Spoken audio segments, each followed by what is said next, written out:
Aleluia. Eu quero mais uma vez cumprimentar os irmãos com a paz do Senhor. Amém. Espero que vocês estejam bem. Eu também vou bem, obrigado. Passei de ontem para hoje muito bem, graças a Deus. Tá até um pouco quente, né? Na temperatura ambiente, mas aqui na igreja está agradável. No quarto onde nós ficamos, muito agradável. Graças a Deus por isso. Eu já vou deixando aqui os meus agradecimentos mais uma vez a essa equipe Book, que me considero um integrante, né? Muito feliz, graças a Deus por isso. Agradeço ao meu papai que me acompanha, Deus abençoe a vida do senhor, tá? É uma honra muito grande ter o senhor aqui, amém? Pastor Itamar, vou levar aquela foto do pastor Vanderlei, tá? Eu não vou nem mandar num grupo da igreja, porque vai que ele, né, dá uma opa, peraí rapaz, isso aí é confidencial, mas eu vou mandar, vou mostrar para ele aquilo. Deus abençoe. Queridos, queridas, eu queria que vocês pegassem o material que vocês receberam, e vocês vão, lá na página 11, vocês vão perceber que nós trabalhamos ontem a lição de número 11, certo? A lição da página 11, melhor dizendo. E aí hoje nós vamos trabalhar a próxima lição, a lição que está contida aí a partir da página 14 e 15. Eu gostaria de convidar vocês, professores, vocês que são representantes do reino, a entenderem que é muito necessário nós tomarmos cuidado com quem nós vamos fazer as nossas alianças. É basicamente isso que nós vamos falar aqui nesse período da tarde. Pois bem, pensado isso, nós encontramos no início o seguinte: alianças, coisas velhas e coisas novas. E o texto em que foi embasada a lição está em Josué, capítulo 9, versículo 5, que vai dizer mais ou menos assim, que os gibeonitas calçavam nos pés sapatos velhos e remendados. As roupas que eles traziam eram roupas velhas. O pão que eles trouxeram já estava bolorento e seco. No versículo seguinte vai dizer que o vinho já estava roto. Nós precisamos entender isso dentro do contexto que foi proposto. Então, deixa eu contextualizar você antes de mais nada. Nós temos aqui o povo de Israel saindo do Egito com a mão forte do Senhor operando milagres.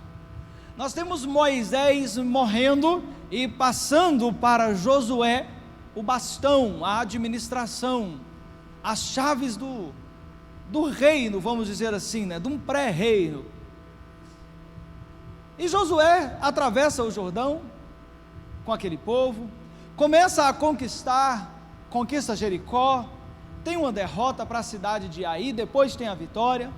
Só que agora o povo, os moradores originais daquela região, eles ficaram temerosos, porque eles perceberam que Deus, o Senhor Deus Todo-Poderoso, estava com os israelitas, com os hebreus, e eles temeram, e eles fizeram então uma coalizão militar. Eles se organizaram e resolveram que juntos, um exército maior e mais forte, eles enfrentariam os israelitas. Só que os gibeonitas, eles pensaram de maneira diferente. Eles disfarçaram a roupa, o calçado, o pão, o vinho, e foram até os israelitas, foram até os príncipes e disseram: olha, o Senhor mandou a gente vir até vocês e fazer aqui uma aliança de paz e tudo mais.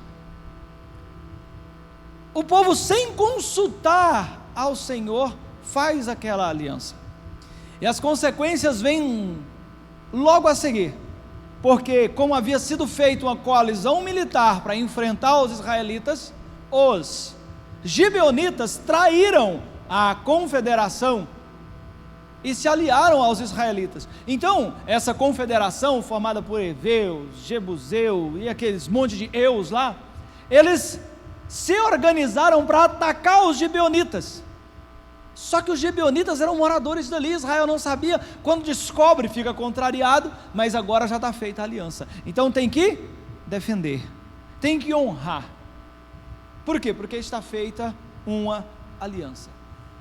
Eu queria chamar a sua atenção para isso, para aquilo que nós estamos fazendo alianças, porque vão chegar conteúdos para mim e para você, com um rótulo, com uma indumentária sedutora o bastante, e fará com que nós até sejamos enganados, mas é necessário nós invocarmos o discernimento do Espírito Santo, o discernimento da parte de Deus, para aquilo que nós vamos aceitar nas nossas vidas ou não. Pensado isso, proposto isso, eu queria iniciar com 2 pensamentos para você. O primeiro é uma frase do C.S. Lewis, que diz mais ou menos assim: às vezes nós nem precisamos aprender algo novo, nós precisamos ser lembrados daquilo que nós já sabemos.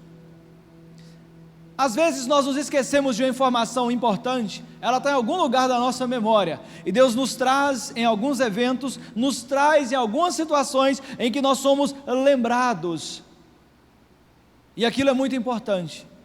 Então, talvez você até sabe de muito que eu vou falar aqui, mas você precisa ser lembrado.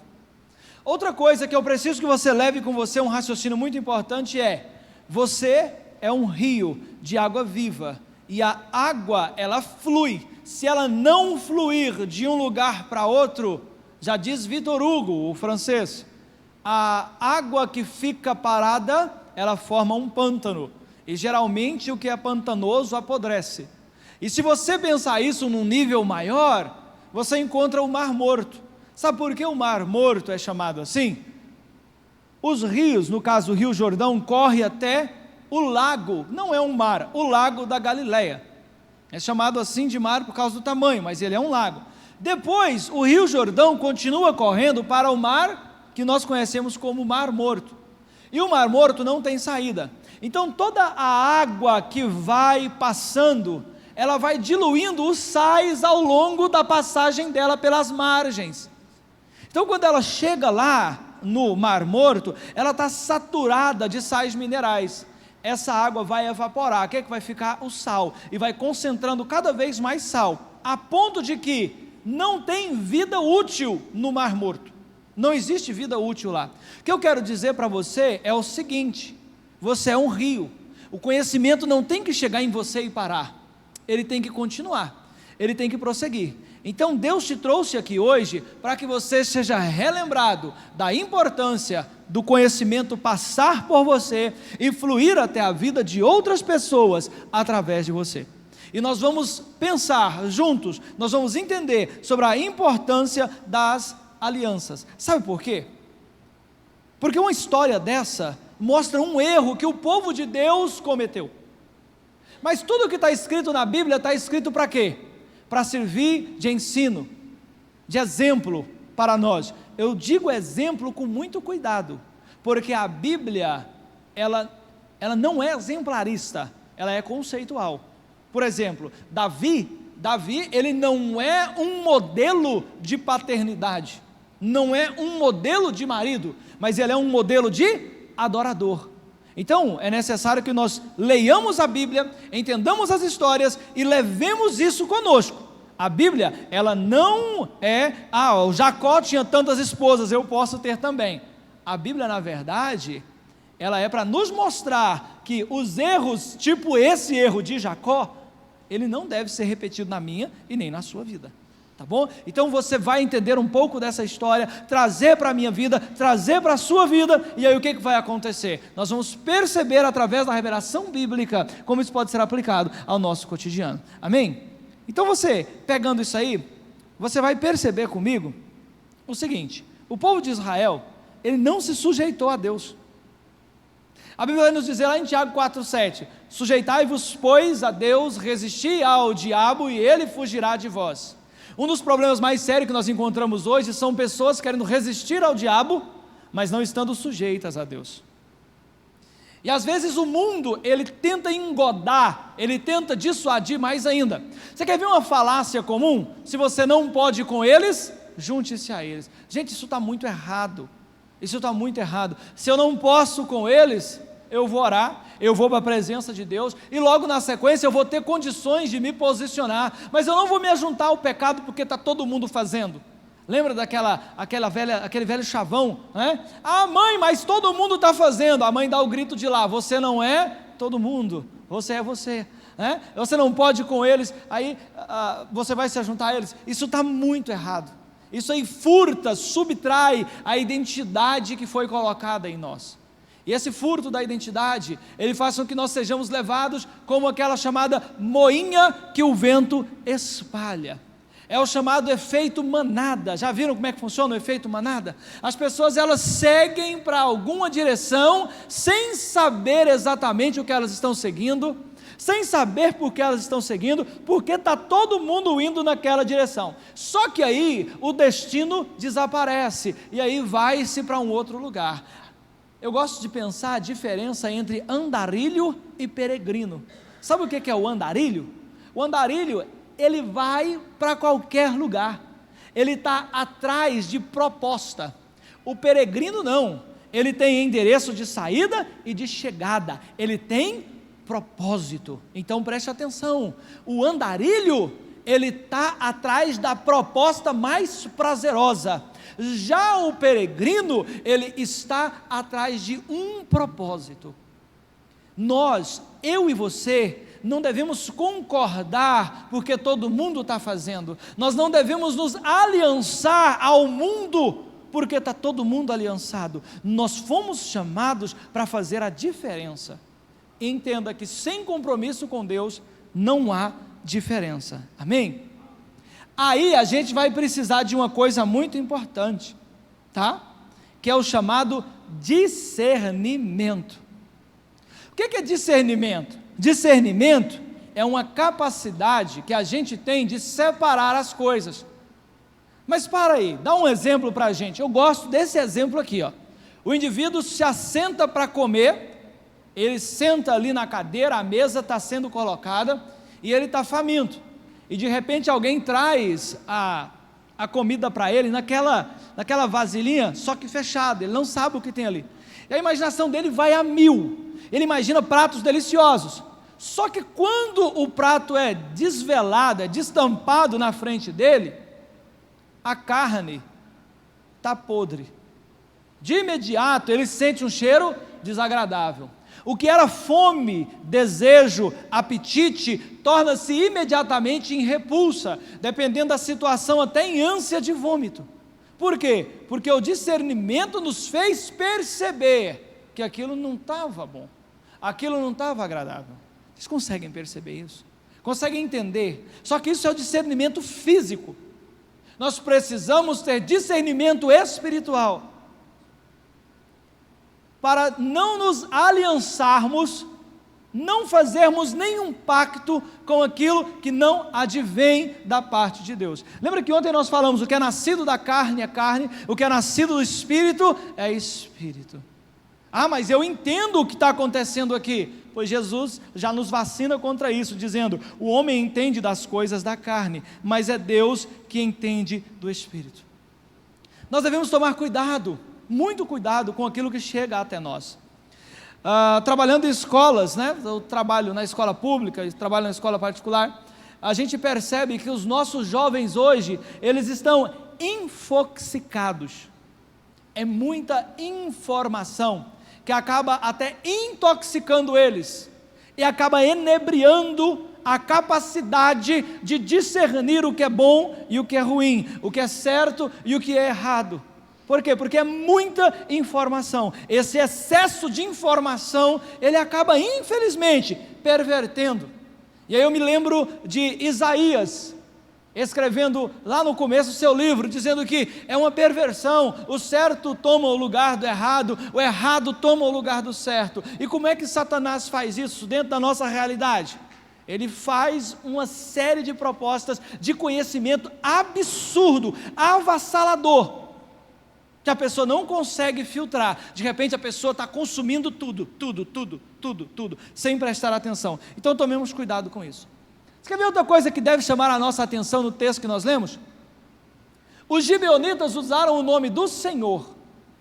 E se você olhar na tradução da sua Bíblia, você vai ver que Senhor aí está em letras maiúsculas. Se você pegar uma Bíblia de Jerusalém, que tem uma versão interessante, ela trata Senhor como YHWH, né? O tetragrama do nome secreto de Deus, vamos dizer assim. Se você pegar a Bíblia de Jerusalém, você vai encontrar exatamente isso.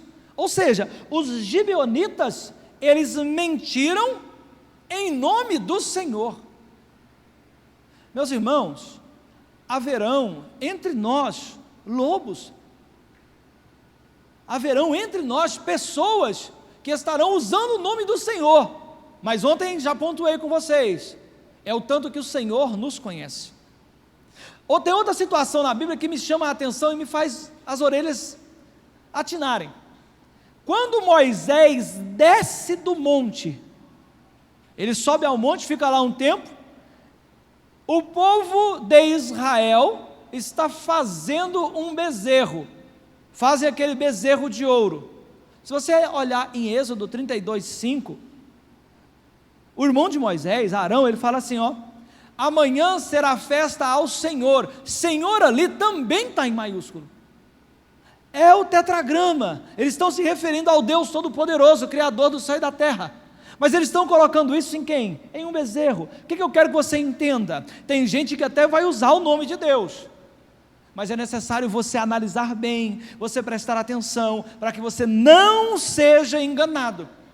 Porque tem pessoas que vêm de lá para cá, para se aliançar a você, mas o propósito, o projeto é maligno, infelizmente. Aí a gente vai lendo e vai percebendo a nossa necessidade de identidade. Você tem uma identidade. Eu gosto muito da palavra identidade, porque ela vem de idem. O que é idem? Idem é igual. Já teve num grupo assim que alguém faz uma observação e pede para as pessoas também observarem, está pedindo opinião quanto a alguma roupa, ao que for. Aí a pessoa escreve lá assim, idem, quer dizer o quê? Igual à opinião anterior. Identidade é isso. Eu sou igual a alguém. Eu sou igual a quem? Eu sou igual a Jesus. Ele é o modelo. Mas eu não consigo ser igual, então eu devo buscar isso. Lembra que o apóstolo Paulo nos diz, e cresçamos em tudo, até atingirmos a altura, a estrutura de varão perfeito que é Cristo. Eu não vou conseguir atingir essa altura, não tem problema.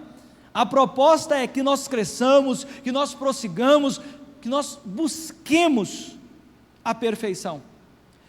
Nós fomos ensinados que a perfeição ela é inatingível. Deixa eu te dizer uma coisa, a perfeição, no modo como a Bíblia trata, ela é atingível sim, porque perfeição significa maturidade, perfeição significa completo. Só você pegar a palavra perfeito e dividir ela em duas partes, você percebe isso. Per é o quê? É percorrer, percurso, então é todo, e feito, todo feito. Dá para ser perfeito, dá para ser inteiro, dá para ser íntegro na presença de Deus, e assim a gente consegue evitar fazer alianças com o mundo mau, com o mundo vil. Não obstante, o diabo é o pai da mentira. Não obstante, ele fica dissimulando. Há um pensador que diz o seguinte, que a verdade só tem uma face, todas as outras são da mentira. É isso que o inimigo faz. Agora, como é que eu não perco a minha identidade? Eu não perco a minha identidade quando eu sou servo. Eu não perco a minha identidade. Por quê? Porque Jesus, ele não foi servo. Quando Jesus, ele vai se identificar lá em Marcos, ele diz o quê? Porque o Filho do Homem veio para servir. Ele veio para dar a sua vida em favor de muitos. Então a sua identidade é uma identidade servil. Há uma perversão perigosa. As pessoas, elas estão tentando ser cristãs e alguma coisa. Essa é uma perversão. Você sabe o que é perversão? Estou dando uma aula de etimologia quase, né? Mas vamos lá. Perversão é fazer do contrário. Per, como já pontuamos, todo, né? E verso, perverso. É o verso sendo colocado à mostra. Vou dar um exemplo de perfeição bem simples. Eu vou pintar uma parede, eu uso um martelo. Vai funcionar? Vai levar um tempo absurdo, não vai ficar bom, na verdade vai ficar horroroso, vai ser um desgaste. Isso é perversão. Isso é perversão. Entende? Ok? Agora, o que o inimigo faz? Ele tem procurado a perversão. Ele tem tentado nos perverter, tirar a identidade de Cristo de nós. Entenda. Você não é alguma coisa e um cristão. Eu trago isso com muito carinho no meu coração. Você não é alguma coisa e um cristão. Você é um cristão e alguma coisa. Você não é um empresário cristão. Você é um cristão empresário. O cristão deve vir primeiro. Você não é um professor cristão. Você é um cristão professor. Você não é um pai, uma mãe, um esposo, uma esposa cristão. Não, você é um cristão. Essa é a sua primeira identidade. Essa é a primeira identificação que deve ser percebida na sua vida, na sua conduta, no seu modo de agir. O que os israelitas fizeram nesse episódio? Eles não procuraram ver, eles não procuraram olhar e perceber quão cristãos eram aqueles indivíduos que chegavam. É óbvio, eu sei que Cristo ainda não havia vindo nessa época. Todavia, eles não eram servos de Deus. Você é servo. Você é servo. Você sabe o que significa servo na Bíblia Sagrada? Nós temos 3 classificações para servo. Nós temos uma classificação interessante, que é a do servo voluntário. Esse é o diácono. E o que o diácono é? Na nossa ambiência aqui, igreja, o diácono é alguém que vê algo torto, algo fora do lugar, ele vai lá e arruma. Então, o diácono, nos termos bíblicos, é o voluntário. É o voluntário. Ele está ali, ele assume a condição de serviço porque ele quer. O outro servo na Bíblia Sagrada é o doulos. Esse aqui, ele é aquele servo contraído por dívidas. Nos tempos antigos, era comum um indivíduo contrair dívidas, não tendo como pagar, ele pagaria aquilo com serviço braçal, ele pagaria a dívida sendo servo no caso do seu credor, certo? Tanto é que você encontra lastro para defender isso na Bíblia, quando você vê lá a história da viúva que chega em Eliseu e fala: Eliseu, vieram buscar meus filhos por uma dívida do meu marido, tá bom? Certo? Eles seriam servos, tá? Doulos. Agora, tem um tipo de servo na Bíblia, que esse aqui é terrível, ele é chamado de ruperetas ou ruperetes. É o seguinte, é o servo que nós poderíamos até traduzir por mais proximidade da palavra escravo. O que é esse? Esse aqui é o seguinte: quando tinha uma guerra, os indivíduos vencidos, eles eram trazidos para a cidade, os que não eram mortos, os que não eram eliminados, eles eram transformados em remadores das galés dos navios. Os navios precisavam ser movidos, então eles colocavam lá os indivíduos, e a única finalidade deles era remar até a morte. Esse era o ruperetas, esse é o ruperetes. Meus irmãos, o apóstolo Paulo, ele usa a ideia de servo como ruperetas, para dizer o quê? Eu sou servo, eu só tenho uma função, eu só tenho um objetivo, eu sou prisioneiro de Cristo, eu não vou fazer nada que não seja levar a palavra de Deus. Essa é a minha identidade máxima. É isso que eu faço, é isso que eu sou, essa é a minha essência. Nós precisamos resgatar isso, nós precisamos trazer isso de volta. Nós precisamos que a premissa de que Cristo está adiante em todos os nossos relacionamentos, isso precisa voltar, isso precisa ser falado, pensado e estratificado diante de nós. Aí lá vão os israelitas, eles tomam o pão da provisão e não pedem conselho ao Senhor. Meus irmãos, Deus se importa com o que nós decidimos, mas Ele também se importa em como nós decidimos. Eu vou repetir isso para você entender bem. Deus se importa com o que decidimos, mas Ele também se importa em como nós decidimos. A maneira como nós decidimos, ela é importante. Eu tenho dito sempre que Deus abençoa as decisões tomadas na presença de Deus. Deus abençoa essas decisões, até porque quando nós estamos ligados em Deus, lembra lá, Jesus dizendo, vós sois, os ramos, eu sou a vara, qualquer um que tiver em mim, vai pedir. Eu te pergunto, se você tiver em Cristo, você vai fazer um pedido errado, escuso? Não vai. Então, Deus se importa com o que pedimos, sim, mas Ele também se importa em como nós pedimos. O que nós estamos pensando, qual a finalidade disso? E para provar isso para você, o versículo 2 de Provérbios 16 e 21, diz a mesma coisa. O homem até toma decisão, mas Deus pesa o espírito. O homem tem algumas intenções, mas Deus sabe a motivação que está por trás disso. Então Deus se importa com como nós decidimos. E os israelitas aqui, eles tomaram o pão, eles fizeram um pacto e não consultaram ao Senhor. Eu te pergunto, você tem feito algum pacto sem consultar ao Senhor? Se você tem feito, corre, tente consertar isso, porque nessa circunstância aqui, tinham sinais evidentes, haviam sinais claríssimos, de que aquele povo não estava guardado pelo mesmo Deus, porque enquanto o povo ficou 40 anos no deserto, as roupas envelheceram? Não. Os sapatos ficaram gastos? Não. Nos Salmos diz que nem doença havia entre o povo. Agora chega um povo com sapato velho, roupa velha, vinho velho, pão velho, e fala assim, a gente também vem em nome de Deus.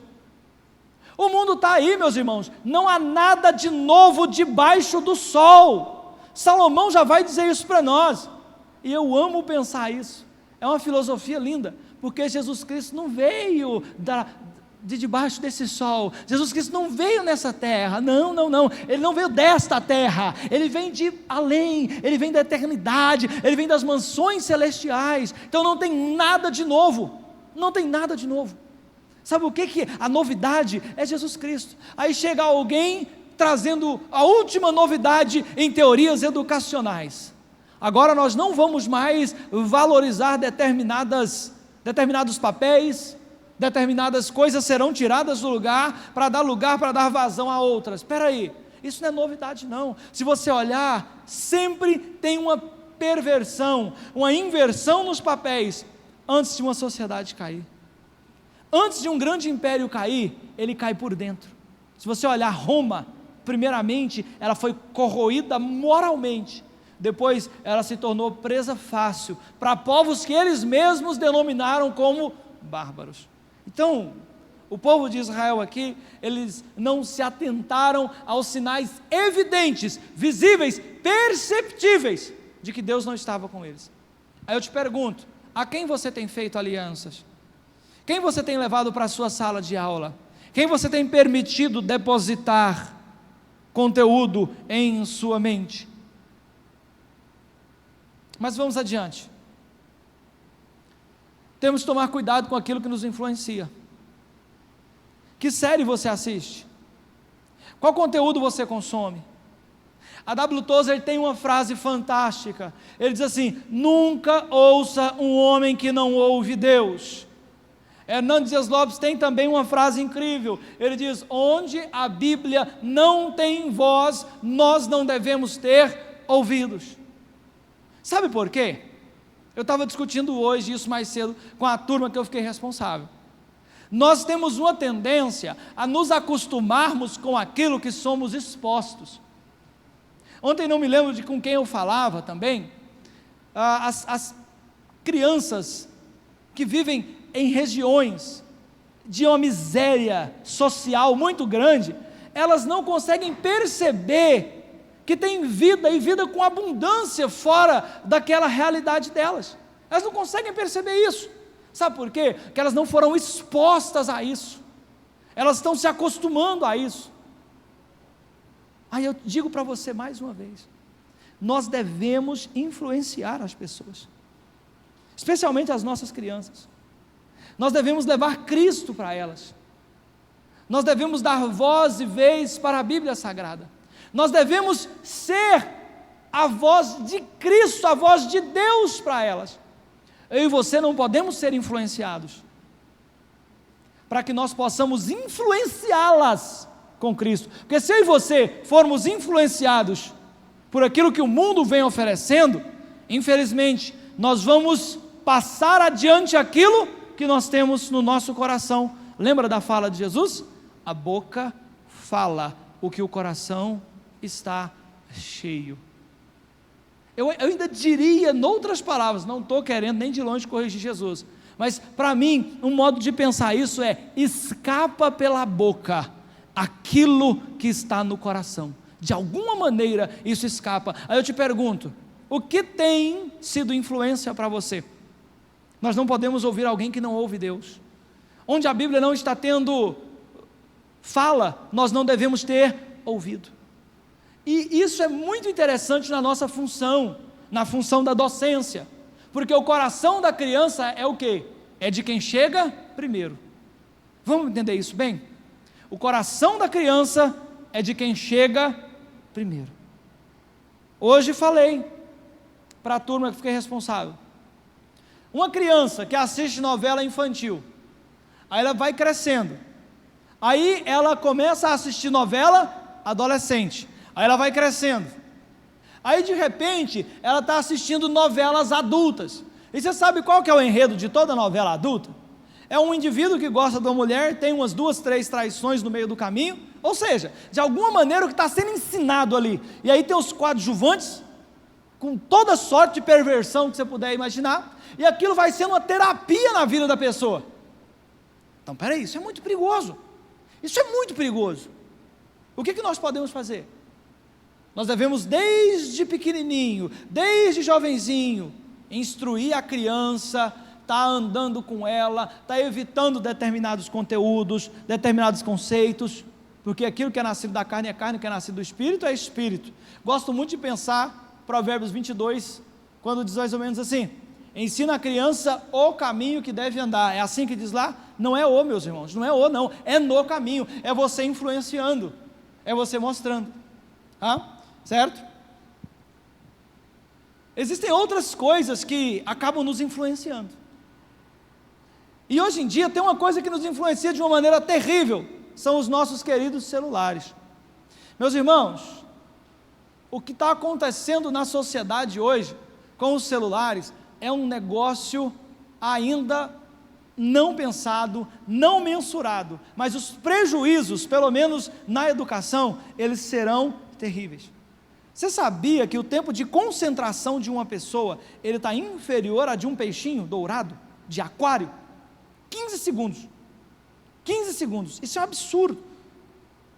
As pessoas elas concentram, passa 15 segundos e ela começa a dispersar. Por quê? Porque não tem um atrativo dopaminérgico, essa palavra está na moda, né? Dopamina, não tem um atrativo que faz aquela pulsão, aquele pico no cérebro, aí a pessoa, e desinteressa. Como é que a gente vai conseguir ensinar algo para essas pessoas? Como é que a gente vai conseguir instruir as pessoas?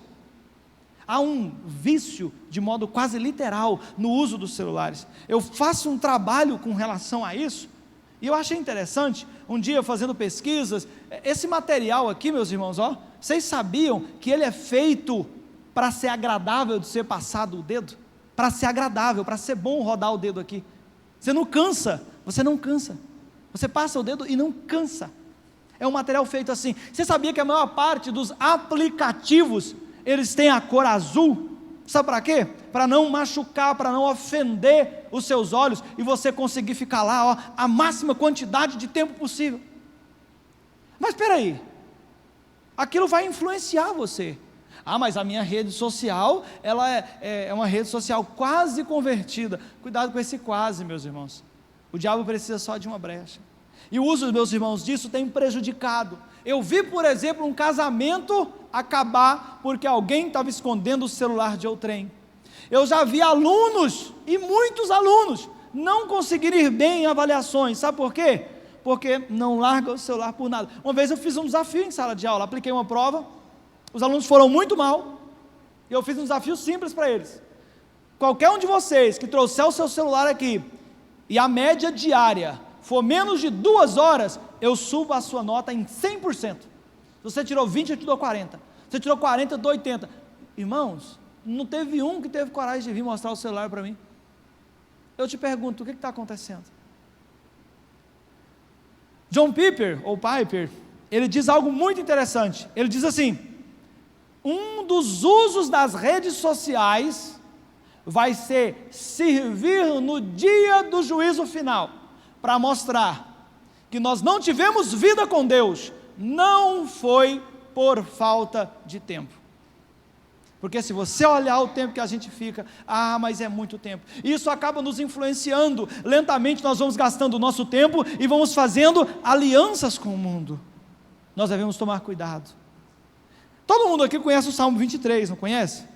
Salmo 23, o Salmo do pastor. Eu acho que 80% de vocês têm ele decorado, não tem? O Senhor é meu pastor e nada me faltará, não tem? Eu fiz um Salmo 23 da modernidade. Eu fiz um Salmo 23 dessa geração que fica na frente do celular e não larga por nada. Então pensa o Salmo 23 assim, se tem uma conexão infinita com a internet, nada me faltará. É assim que está sendo conjugado. Levado eu sou a todos os lugares, de cabeça baixa, guiado pelas redes sociais. Não está assim? Todo mundo está assim. Cientistas já identificaram que a cabeça, ela já está pelo menos 5 graus mais baixo, mais inclinado do que a geração anterior. E continua, versículo 3, refrigero a minha alma, tentando dar fama ao meu nome. Ainda que eu ande pelo vale da sombra da morte, na cozinha, na sala, no celular, no banheiro, eu não largo o celular por nada que me ocorra, porque eu estou conectado com o mundo. Aí vem o versículo 5, prepara para mim likes, curtidas, comentários, visualizações na presença dos meus inimigos e das inimigas. Comenta aí os meus posts, com amor ou ódio, mas comenta, por favor, comenta. Certamente eu seguirei e serei seguido por uma multidão de desconhecidos. Eu habitarei nas redes sociais, no mundo virtual, por longos dias. Meus irmãos, está desse jeito o retrato. Está dessa maneira. Como é que a gente vai corrigir isso? Primeiramente, corrigindo em nós. Eu precisei fazer um jejum dopaminérgico, precisei fazer um jejum do celular. Sabe onde eu fiz? Na convenção de obreiro. Cheguei lá, o celular estava sem dados móveis, eu pensei, não vou colocar também. Quiser falar comigo, me liga. Meus irmãos, foi uma bênção. Eu estava num cansaço, numa estafa mental, pois voltei bem melhor do que fui. Às vezes nós precisamos nos atentar na nossa vida, corrigir isso em nós, para que nós possamos corrigir isso também na vida das pessoas ao nosso redor. Tem que tomar cuidado, meus irmãos, temos que tomar cuidado, porque a perseguição, ela vem de dentro para fora, ela vem de fora para dentro. É só você pegar a igreja primitiva. A igreja primitiva, primeiro, a perseguição veio como? Veio de fora, e o povo tentando acabar. Depois levanta quem? Ananias e Safira, de dentro. Por isso que eu e você temos que tomar cuidado com as alianças. Por isso que eu e você temos que tomar cuidado com para quem, para quê. Qual conteúdo vai adentrar a nossa casa. Nós devemos ter essa cautela. Mas aí vamos para a prova dos 9, né? Como diziam os mais antigos. Como é que eu vou saber se um conteúdo pode ou não pode ser usado? Como é que eu vou saber isso? Simples. Passa pelo crivo que Josué deixou legado para nós, escrito para nós: pão, vinho, roupa, sapato. Vamos começar pela roupa? Pensa assim comigo, roupa é aquilo que é visível, aquilo que você vê. Meus irmãos, não é preconceito, por favor, mas nós temos que julgar as pessoas por aquilo que elas nos mostram. Nós temos. É claro que eu não vou julgar ela condenar ela e executar a sentença. Mas uma pessoa está vestida de determinada maneira, eu já tenho que ter uma noção dela. Até porque presta atenção no que eu vou falar. Presta atenção. Caráter e roupa tem a ver. Tem a ver. Tá? A roupa de ninguém determina o caráter, mas o caráter determina a roupa. Vou repetir para você entender. A roupa de ninguém determina o caráter, mas o caráter da pessoa determina a roupa que ela está usando. Então nós temos uma primeira impressão, e nós temos que olhar as pessoas com essa primeira impressão. Se a pessoa chega vestida com determinada roupa, a gente tem que dar uma pensada, peraí, onde é que esse negócio está indo? Para onde isso vai? Tem que pensar isso sim, é um direito nosso. O que nós não podemos fazer é condenar a pessoa apenas e tão somente por isso. Isso aí não pode, isso está errado. Só para vocês terem ideia, no mundo dos negócios, a linguagem verbal da primeira impressão é extremamente importante. 85% daquilo que é ouvido, não é ouvido pela forma que é falado, mas é ouvido por quem fala. Então o indivíduo, ele tem que estar trajado de maneira condizente, coerente com a proposta que ele vai falar. Então esse primeiro julgamento, ele é necessário, e não é pecado não. Outra coisa, qual é? Sapato. O sapato na Bíblia representa os lugares por onde nós andamos. Que lugares essa pessoa anda? Lembra que Amós 3,3 é um ditado popular da época dizendo assim: andarão dois juntos se não tiverem acordo? Não vai andar, não vai andar. Lá em 15:33 de Coríntios, vai dizer mais ou menos assim, que as más companhias corrompem os bons costumes. Onde essa pessoa anda? Com quem ela anda? Isso é muito importante de ser entendido e de ser pensado. Então o sapato aqui refere-se a isso. Os lugares que a pessoa tem frequentado. Eu vou me aliar a essa pessoa, eu vou permitir que essa pessoa adentre a minha intelectualidade e deposite aqui as suas falas, e deposite aqui os seus conceitos. Tomemos cuidado. O vinho representa o quê? Alegria. O que alegra as pessoas? A pessoa fica alegre com a alegria do outro, ou ela se alegra só quando o outro se lasca? Eu gosto de pensar, Paulo, o equilíbrio que ele nos propõe.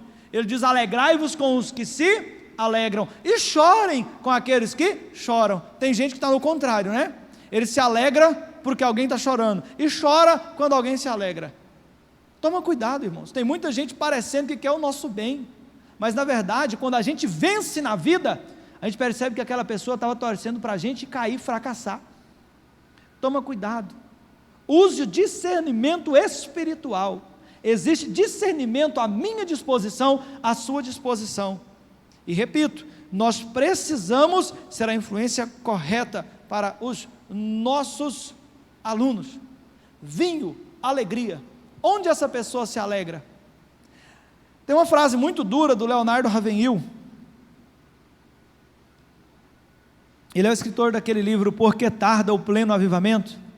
E a frase é assim: o entretenimento é um substituto diabólico da alegria.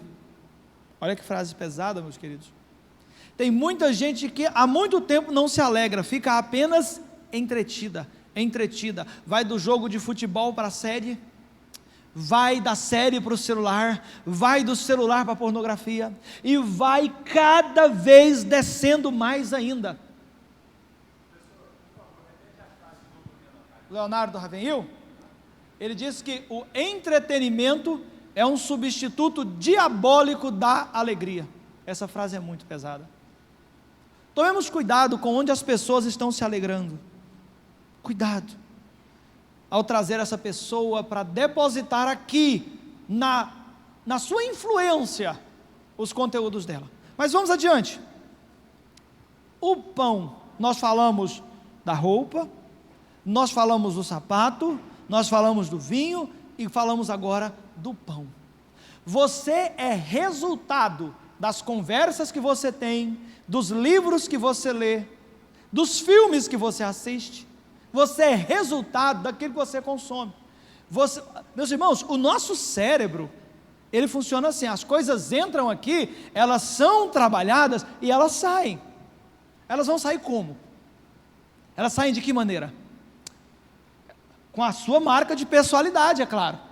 Agora, o que está entrando aí? Que pão tem sido ingerido? Que músicas têm se ouvido? Preste atenção numa coisa. Tem um livro fantástico, um livro do O.S. Gaines. Gente, que livro incrível. Eu tenho pena a cada página que eu viro, porque eu penso, é um a menos.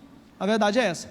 Ele diz que há uma perversão nas palavras, porque Deus se revela através das palavras. Aí ele explica de uma maneira fantástica que no tempo de Abraão, haviam vários deuses visíveis, mas que não falavam. E de repente ele não vê, mas ele ouve um Deus. Você está ouvindo quais músicas? Porque a palavra é muito importante. A palavra é muito importante. O diabo hoje, ele tem tentado perverter o significado das palavras. E aí ele faz isso através de músicas, ele faz isso através de filmes, de livros e de N coisas, numa tentativa de fazer o quê? De desvalorizar, de desmerecer os modos principais como Deus se revela a nós. O pão é alimento, sim ou não? A medicina, especialmente a medicina mais antiga, ela vai dizer uma frasezinha interessante. Ela diz assim: você é aquilo que você come. Já ouviram isso? Você é aquilo que você come. Pois mentalmente se aplica mais ainda. Você é aquilo que você consome, aquilo que você vê. Eu preciso caminhar para a conclusão com você.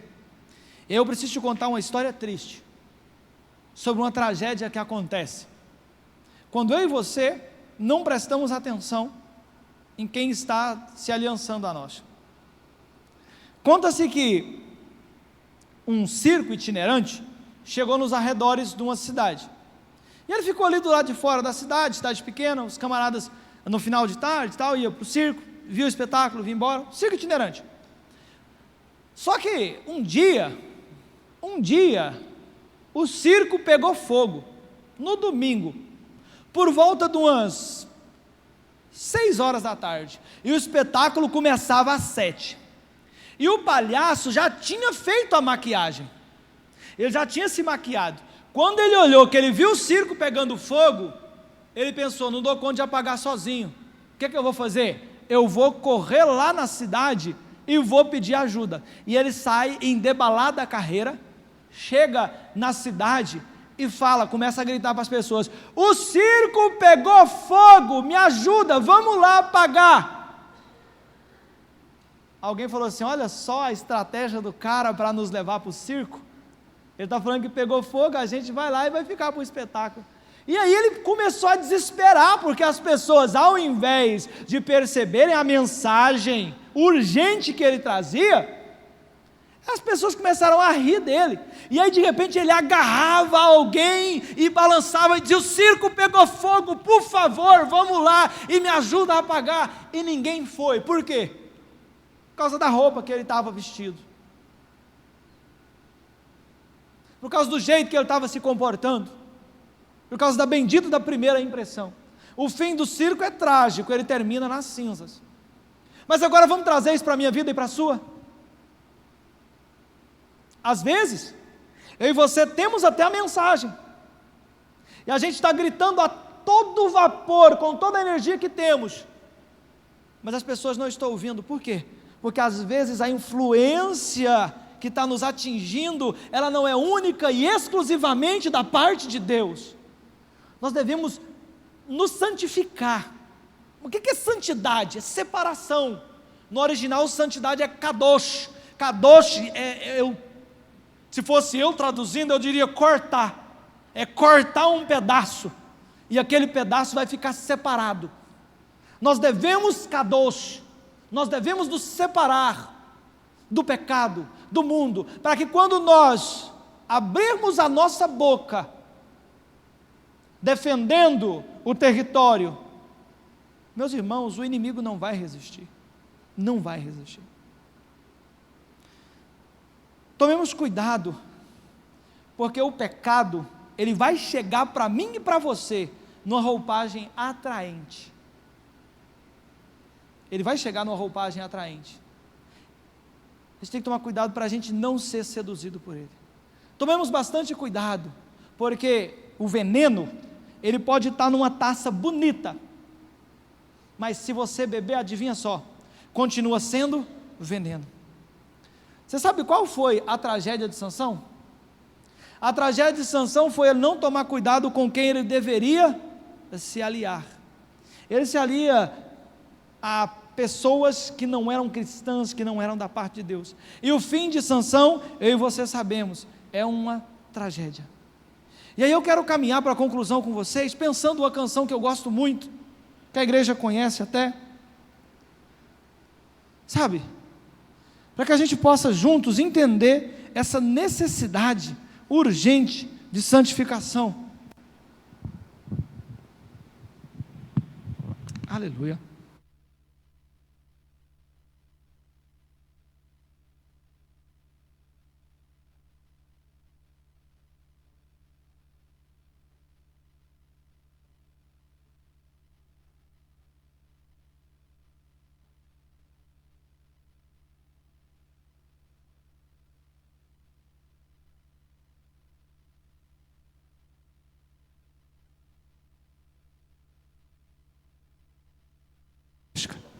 Enquanto ele chega aqui, eu tenho uma preocupação pessoal muito grande, porque todo mundo tem uma história, e às vezes o diabo, ele nos acusa, mediante a coisas que aconteceram, e diz para a gente assim, não tem jeito mais não, é fim de jogo para você, o que você fez já era, não tem conserto.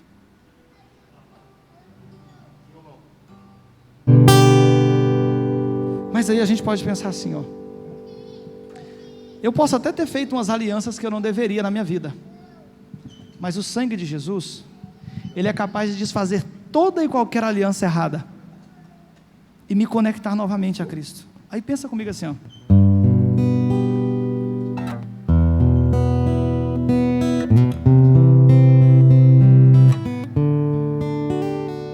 de todas as coisas que eu já passei, é tão difícil, Senhor, a gente ouvir acusações do vil tentador. Lembranças do passado vêm e querem me fazer parar, ou mesmo palavras de alguém que não quer na gente acreditar, e quase parando sem força e vigor, a gente lê a palavra e encontra bastante poder para vencer e continuar a jornada, e ver que o passado ficou para trás, pois Cristo na cruz tudo já venceu, e saber que dele não se lembra mais. Eu canto pra glória de Deus. Nenhuma condenação há para quem está em ti, Jesus, cuja vida coberta está pelo sangue que verteu na cruz. É certo que provas virão, investidas do vil tentador, mas nenhuma condenação há para quem está em ti, querido Senhor.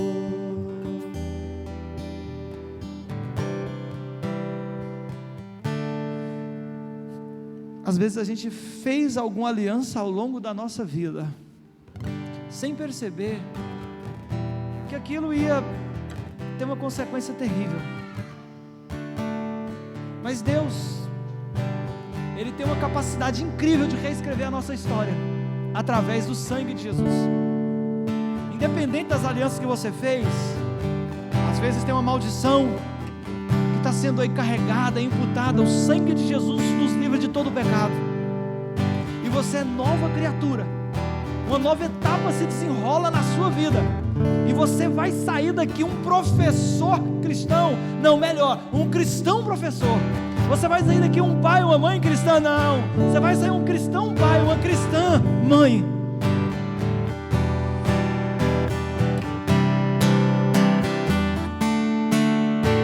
De todas as coisas que eu já passei, é tão difícil, Senhor, a gente ouvir acusações do vil tentador. Lembranças do passado vêm e querem me fazer parar, ou mesmo palavras de alguém que não quer na gente acreditar. E quase parando, sem força e vigor, a gente lê a palavra e encontra bastante poder para vencer e continuar a jornada, e ver que o passado ficou para trás, pois Cristo na cruz tudo já pagou, e saber que dele não lembra mais. Eu canto, eu canto, eu canto. Nenhuma condenação há para quem está em ti, Jesus, cuja vida coberta está pelo sangue que verteu na cruz. É certo que provas virão investidas do vil tentador, mas nenhuma condenação há.